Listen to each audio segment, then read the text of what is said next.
and thank you so much for joining me here on So Sit Checks. So today, I'm just going to be doing a quick video because I am not very well versed in the topic. Now, the topic is a alternate type of Reiki. This in and of itself is not Reiki. So, the idea, which I just want to get into the community to get people thinking, is baby named Dark Reiki. Now, this is a concept I've been working on for a while. And it entails Reiki that is not based in the light and in the presence of the divine coming through the crown, which is Reiki. It is not Kundalini, which is the snake coiled at the base of the spine that comes up from the root through. It is not either of these. Because I realize you have all this energy and you have all this light. And I've had so many different conflicting ideas come forth with Reiki. I studied Reiki for like a year straight, like solidly just Reiki with touches of other stuff, but almost entirely Reiki. And one of the classes I took on it was, somebody said, Reiki is always with you, forever and always, in the past and the present, and the only reason you get attuned is to make yourself capable of using it. You have been attuned before, and you'll be attuned again in another life and in the past lives, but you need help reattuning to learn how to use it.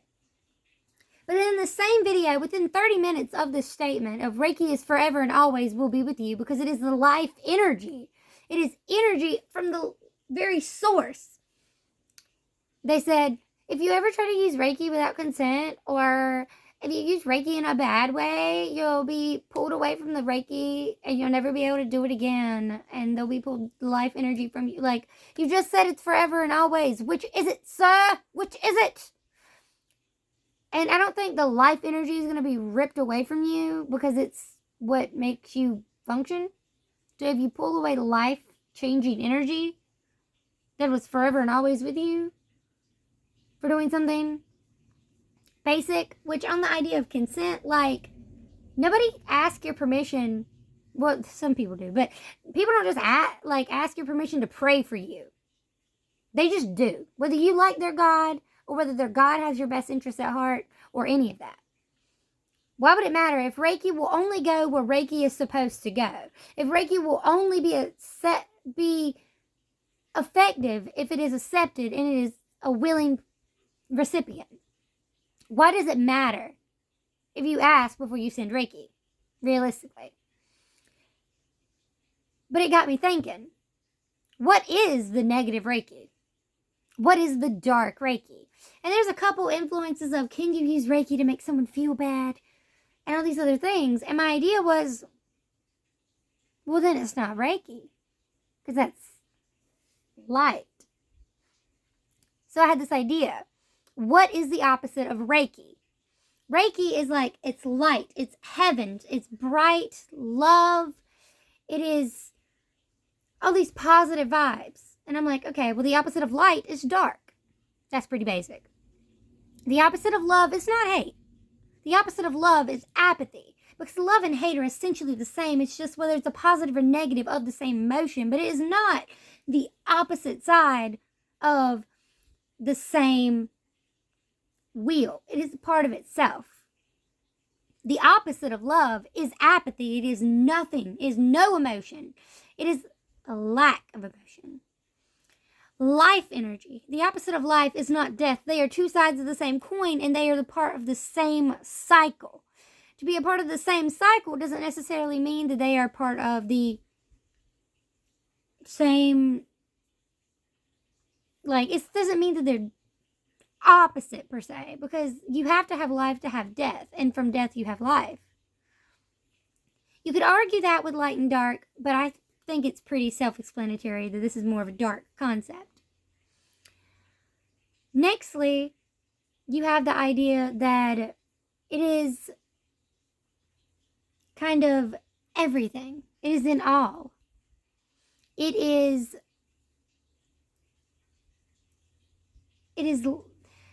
so it's life that is everything, which the opposite would be void. The opposite is nothing. The literal opposite of life and of and some parts death, and of heaven is still nothing, and it can still be heaven. Of the elements of the Japanese elements, which Reiki is a Japanese energy manipulating and healing practice: earth, water, air, fire, spirit, or it is also known as void. Now, it is called Ku, and it is also called Sora. And I'm going to go with Sora because I don't want it to be too kooky. But it's energy that is void. Soraki. I think that's right. I mean, I know that's also a name. So, like, I'm not great at Japanese. It's not my language. I studied a little bit, but I'm not very good. But if you want to help me, I'm asking for help from the community. So, it's the idea that it can be the vast emptiness that is the heavens, the physical plane of the heavens that is so large, but also complete void, emptiness, nothing. And I would think you could use this idea of dark Reiki. You could apply it to be for shadow work, to eclipse someone in the darkness of the void, to help them with shadow work. You could eclipse someone in the void and the feelings of apathy to help numb them from pain. You can eclipse them in the void, in the darkness, when you need to expose them to the truth that they're hiding. How does this work? How do you expose someone to the truth in the darkness? When you're alone in a room with no one but yourself and a mirror. You'll see things that other people don't see. And so I have this idea for dark Reiki. Now, of course, I don't know the symbols like the chakra. I don't know how you would incorporate those.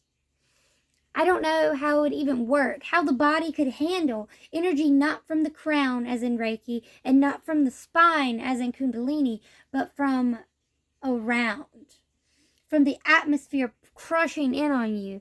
A type of energy that's not just regular energy manipulation, but void, the opposite of Reiki, still using the same principles and the same ideas, just different. Now, this is a crazy idea, and it's not really a fully fleshed idea, and I'm not an expert on the topic. I may be a Reiki master, but that doesn't mean I know everything. Certainly not about a new concept. And Reiki wasn't developed in a day. Rome wasn't built in a day. So you can take it and develop it further. And it can take more than just my lifetime to figure it out. But I need other like-minded individuals to help me build on this concept of Soraki, or I guess dark Reiki. If you have anything that you can put forth, or if you want to collaborate with me on a video discussion where we build on this idea, I would love if you would reach out in the comments below.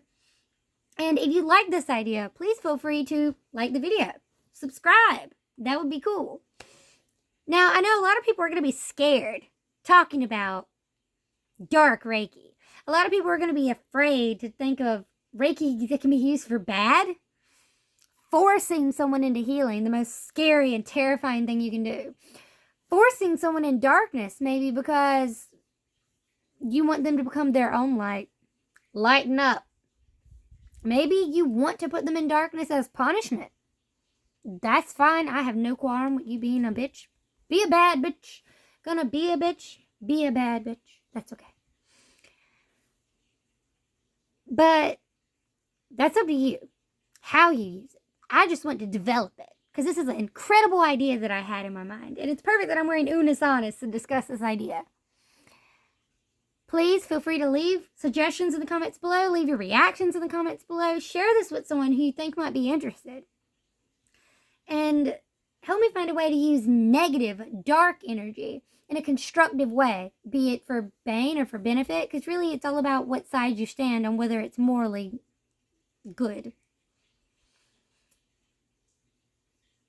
Just think about the possibilities. We can't put it down until we have it. All right. Have a Have a wicked evening, and I'll see you next time here on So Stitch X.